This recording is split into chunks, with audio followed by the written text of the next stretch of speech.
Каминный комплект состоит из электроочага Candle 24 и портала Carolina D-End. Есть также пульт дистанционного управления для тех, кто любит издалека контролировать ситуацию.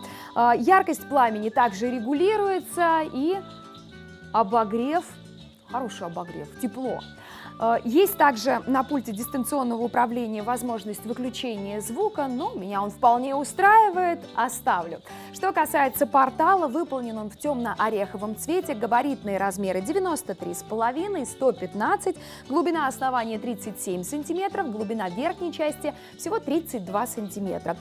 Дизайн достаточно брутальный, но за счет того, что элементов декора не так уж и много, впишется он практически в любой интерьер. К этому порталу подходят различные варианты электрических очагов.